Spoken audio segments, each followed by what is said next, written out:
Well, hello and welcome to volume 100. I don't have that many fingers of, there you go, Brian's got it, of My Prostate is Trying to Kill Me. I'm Mark Graves, just a somewhat regular guy fighting prostate cancer, and I'm glad to have you along for the ride. Like I said, this is volume 100, and I was really hoping this was going to be much more of a stupendous occasion and, you know, dancing girls and elephants and clowns and all that kind of stuff. And it didn't work out. I've been getting a lot of people contacting me saying, hey, where's 100? It's supposed to be here. And I think it's been, gosh, at least a week since I put up a video. But it's that time of year. Santa gets busy around the holidays. And I'm sure everybody's like that too. Lots of Christmas shopping and stuff to do. I do have Jack and Brian with me. You guys want to go ahead and unmute? Yeah, we tried to get together for days, and it was just, it was impossible. Everybody had something going on. We couldn't get together. So I would have loved to have had, and I'm not sure who came up with this title, The Fighting Five. Brian, was that you? It wasn't me. Tom, What's that? Tom. Yeah. Tom. Oh, it was Tom that got that? Yeah. You know, for being a quiet guy, he's pretty witty. And he doesn't talk a lot, but when he does, they're gems. You know, he drops great ones. Like my dad said, speak only if it improves the silence. There you go. There you go. All right. We've all failed miserably. And just before we start getting the comments and stuff down there, Jack is driving, but he's driving hands-free. He's not touching anything, and he is paying attention to the road. So he's not going to be looking at us too much. He'll be looking at the road. And we were joking earlier, you know, what's worse than prostate cancer? And that'd be seeing Jack die in a terrible, horrible, fiery accident. So, who knows, though? We could get more likes, right? Yeah, But But if that ended up happening, this probably didn't get aired. I have to edit that part out. Just as his eyes get really big, we go like, ah! to the next part. All right. So anyway, let's see. Just to catch you up, I went yesterday to see my urologist. I got my my tube changed out, my suprapubic catheter, which happens every 30 days, and then I also got my Lupron injection yesterday, and we changed that up a little bit. I used to get the 6-month injection, and we thought that might have been too hard, too much hormone treatment at the beginning. You know, like it hits you like a brick, and then it sort of fades out as it goes. I'm not sure it makes any difference. I got the one yesterday, and this is the first time that my ass has actually hurt immediately when I got the injection, and I actually have a little bump back there. And Tom was telling me that happened to him last time, that he had a welt that lasted for a while. So I'm not from sure. the injection or a DRE? From the injection. Okay. Yeah, fortunately, since I've had radiation, nobody's been up in my business. Yeah, So, I don't think I get that anymore either, I hope, since I don't Yeah. have any feel up there. You don't have anything left. Yeah, you don't have anything left to Gone. feel because it's all gone. But so I talked to my urologist, and this was my first visit with him since I got the PSA back of the 0.4, and he was all happy. He was super happy. So we high-fived, and then he reached over and got the hand sanitizer and, you know, did this. And super, super nice guy. I really like him. He's very young. And so anyways, we started having a conversation, and he says, you know, so what's happened is we beat the hell out of the prostate cancer using the hormones, and, you know, just smash it down, smash it down, smash it down. He said, and then the Lupron is keeping it there. It's stopping it from going anywhere else in my body, and the Xtandi as well, the 2 hormone treatments. So I said, okay, well, where do we go from here? You know, what do I expect? And he just kind of looked at me. I said, well, how long do I got to be on the hormones? And he went, for the rest of your life. Oh, Like, dude, are you kidding me? And so, yeah, instantly for me, you know, I went from being all happy and everything up here to down here. it's a drag. And so then I thought, all right, well, let me ask you a few more questions. Since I'm going to be on this hormone for the rest of my life, that means I have no testosterone in my body for the rest of my life. And for people watching the video that don't know, for guys with our testosterone, it muscle mass, weight loss, hair growth, sexual performance, and desire. So those 5 things I don't have anymore, and I won't for the rest of my life. So I'm not crying. My throat's dry from this morning. But I wasn't thrilled to hear that. That's a big letdown. It is, because I thought originally when we talked about it, he said it would be 3 years, and then they found out how aggressive the cancer was, and he says he goes, we can't let up on it. If we stopped your hormone treatment, it's probably going to fire back up and head other places. And he said eventually with the Xtandi, it'll find a way around it, and then they'll have to readjust it. Plus, he said you can't stay on the Xtandi for a long period of time. The Lupron you could stay on for the rest of your life, but the Xtandi has too many side effects that would be detrimental. So I get hot flashes, irritability, the weight gain, all that kind of stuff to deal with. So not real thrilled about that. You've been turned into a woman. Pretty much. And there's a lot of people out there, all joking aside, who are probably saying, those are small things to put aside for your life, and it's going to save you, and it's treatable. And I think about that and I go, yeah, okay, but it sucks. Well, it does, and it's one of those things where I'll find a way to deal with it. I always do, and I'll try to keep as much of my positive attitude as I can. But, for the people who aren't in this position, for those of you who are watching who don't have prostate cancer, maybe you're living with somebody who has prostate cancer, or, you know someone who has prostate cancer. Imagine if somebody walked up to you and said, hey, guess what? Probably never going to have sex again in your life. You're never going to feel like, man, like what you were before. Your normal's gone, and I've had enough of the new normal from everything else. I don't need this new normal in my life either. I'll deal with it. I got no choice. I gotta take what gets rolled to me. But I did talk to him and I said, hey, here's a couple things I heard. Number one, I said, what about the rotor-rooter thing? So to get rid of the tube. And he says, yeah. He says, we can scope you, and if it looks like we could make a big enough channel through your urethra, we might be able to open that up enough that you would be able to pee through it again. So that means I can get rid of the tube, so yay for that. And I said, well, what about maybe an implant or something, so that I could function sexually with it. And because I had lunch with my buddy the other day and was talking to him about the implant and the horror story that I heard from when he first got it compared to the actual details when I talked to him this time. It's not that bad. They put a saline bag up in your abdomen, and then you have the 2 tubes that go into your penis, and then they take out one of your nuts and they put in the little pump in there, and you pump it, and the little tubes extend, and then, then they'll go a little farther. It'll go as far as your penis will let it, as far as the skin will stretch. The sad part, again, like we've talked about before, is if you don't use it, you lose it. So, I got to do something before I start sliding into negative territory here. I can relate to that. Got to take a shower. I'm like, hello. I know you're in there. So, so I was hoping for better news for the 100th volume of this, which I never thought we were going to hit 100. When I started out, I figured, we'll do 10 or 20 of these things.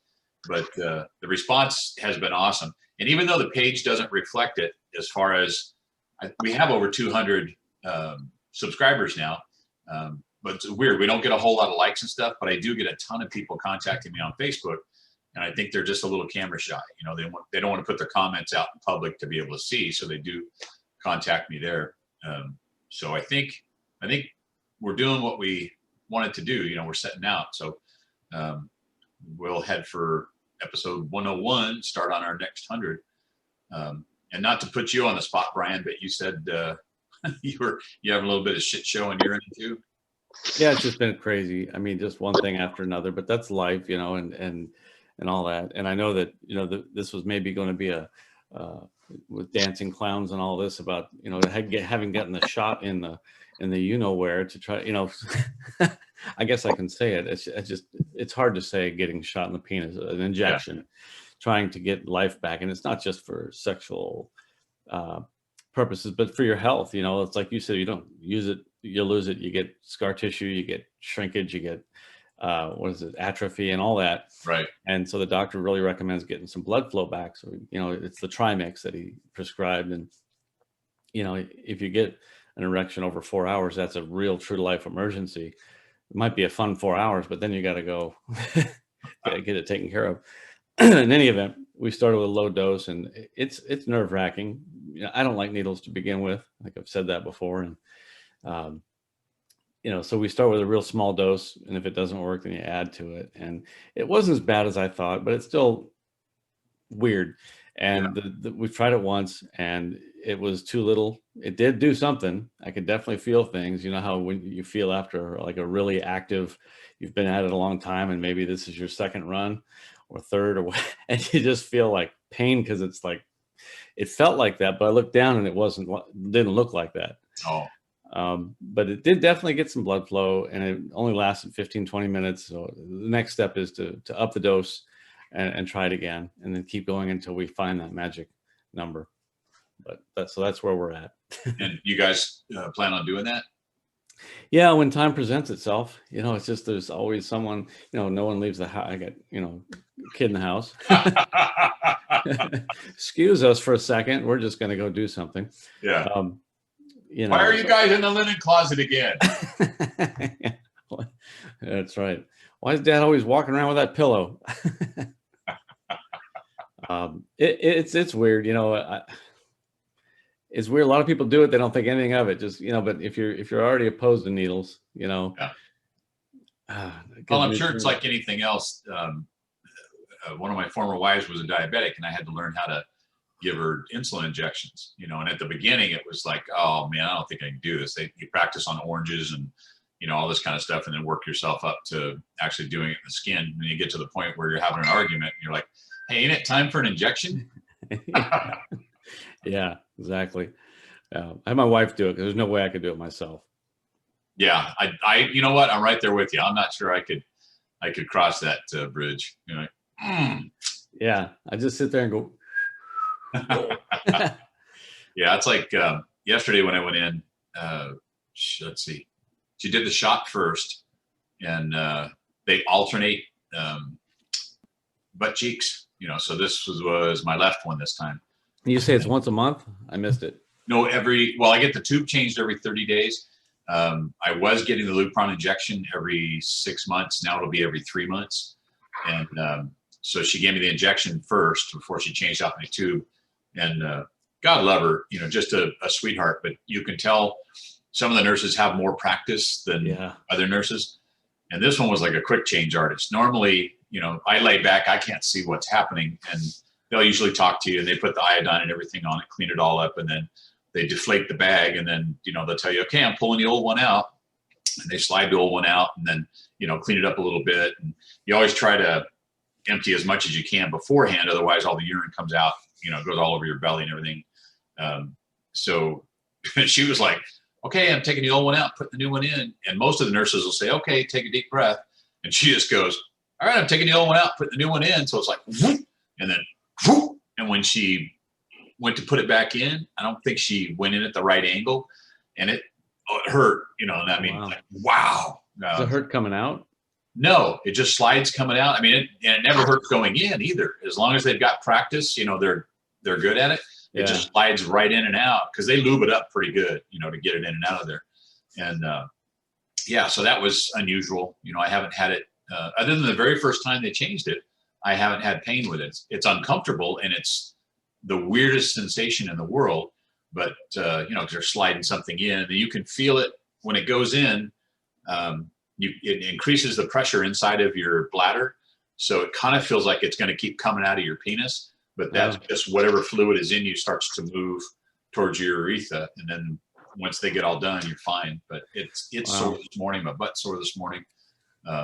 Last night I had the chills. You know, super hot. You know, hot flashes, body aches. Just, you know, feel like crap. So does the Lupron really hit you right away? It does, and it's going to be like this for a couple of weeks, and that's what we were hoping to offset, because you can do it like 1 month, 3 month, or 6 month injections. And we thought maybe because it was the 6 month, then it was, oh, you get a 4 in there too? And yeah, I get 4. Oh, okay. So, you know, we thought if we did less Lupron on the first shot, then it wouldn't be so. And I'm just sitting here looking at Jack's face, and I'm ready. I know exactly what he's going to say. You know what? I don't have any of those side effects when I get my shot. You're right. I'm sorry. I'm sorry. I don't have any of. I mean, I don't even notice it. You know, I mean, I notice hot flashes, but I don't notice it specifically after I get my shot. Really, you don't feel like you have the flu or anything, or wow? Nope. You know what was weird, and maybe somebody who watches this can comment on it, but I have been feeling like utter fatigue and more than normal sometimes. And I'm not getting any Lupron or Xtandi or any kind of hormone treatment. I've just had a prostatectomy and my PSA is rising, and so maybe there's still something going on in there. But sometimes I hit a wall. Yeah, I'm fatigued. I'm tired. I don't have it in me, you know, and I don't know if that's something to do with my body's fighting something, and it really is, or if that's just a cop out and I don't want to exercise. But I don't think that's it, because I have a lot of things I want to do. I do know that when I was walking my dogs 2 miles a day, I had less fatigue than I have now that I'm not. So I'm going to start first of the year. I'm going to start back walking my dogs 2 miles a day and get back on doing that, because I think it does help if we exercise and we actually do something.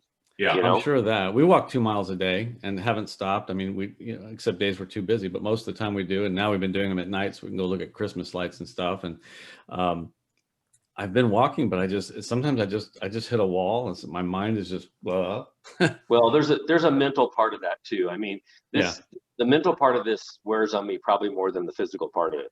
You know, just like you know, Mark, you said, finding out that you're going to have to take this the rest of your life, which my doctor told me 2 years minimum, more than likely the rest of my life.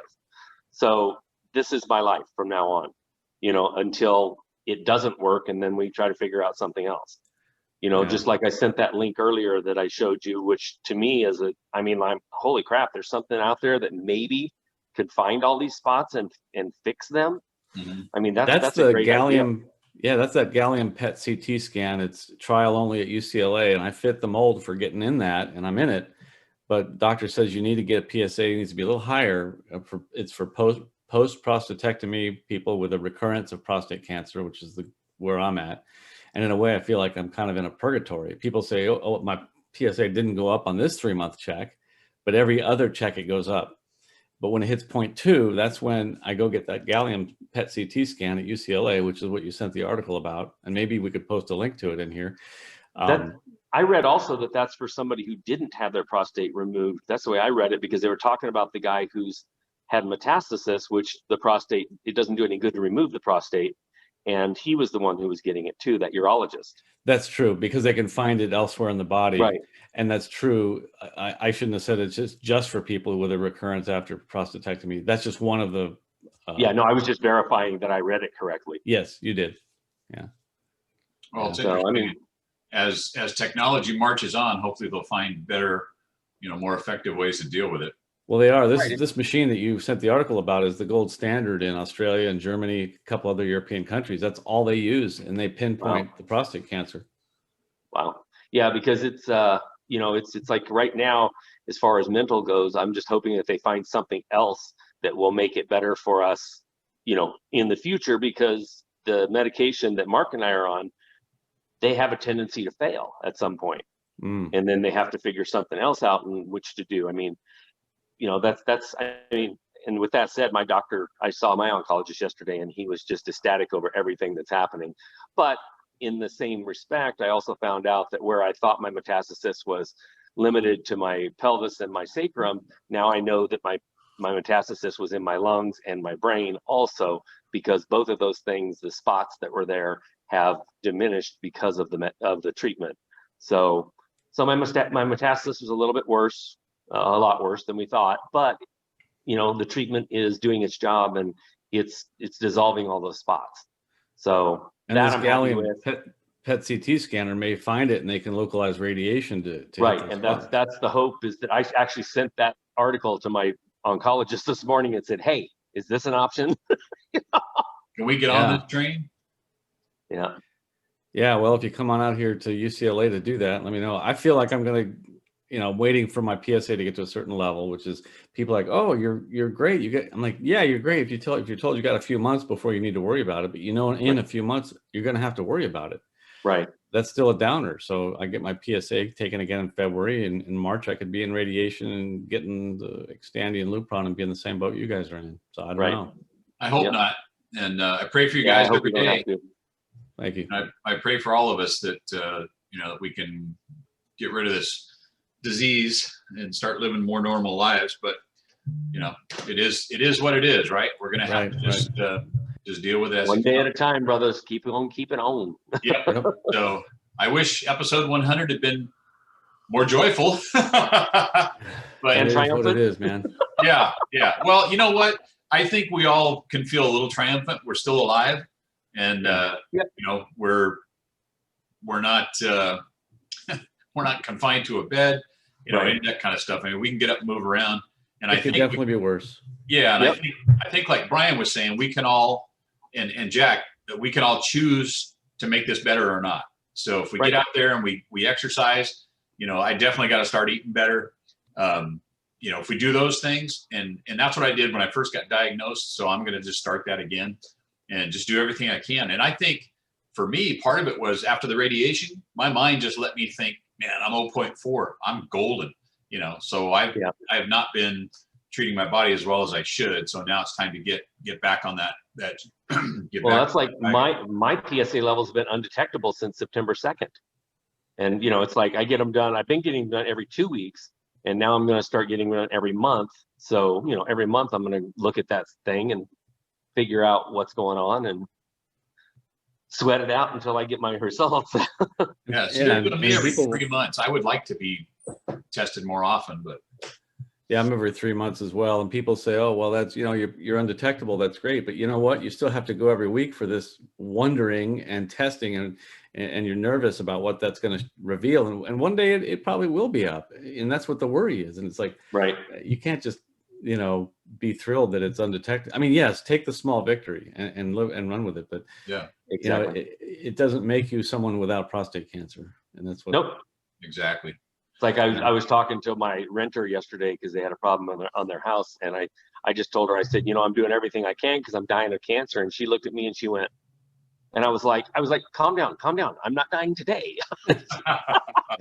But I have cancer, and it's gonna, someday it's going to affect me. Hopefully something else will get me before that. But the truth of the matter is that I live with cancer. I have cancer every day. Yeah. So. Okay. Well, listen, guys, I'm going to have to let you go. You can see the cleaning supplies. I cannot get the hang of pointing it. I'm still doing it wrong. There you go. Over there. The cleaning ladies are coming. Oh, good. So I gotta get a shower and get out of their way. But well, let's eat better, but not till after the holidays, and then let's stay on each other like hounds. Yeah, I think after the beginning of the year, our fighting five can turn into the fighting cancer and losing weight thing. So exactly. Hold each other responsible. But all right, and then Jack, you're coming into town, right? Yep, I am. Okay, we'll try and figure out a way to do lunch before Christmas. I guess it'll be a short window, but we'll try to make it. Or we can do after Christmas. I mean, I'll be here after too. Okay, fantastic. So. All right, well, thanks everybody for tuning in for volume 100. If you'd like to continue along on the ride with us as we start our next 100 episodes, click on the subscribe button below. If you want to be notified, click the little bell. If you enjoyed the video, give me a thumbs up. If you didn't enjoy the video, lie and give me a thumbs up. It really helps the algorithm. But thanks so much, Brian and Jack. I appreciate it. You guys have a good weekend, and I will talk to you guys next week. Take care, man.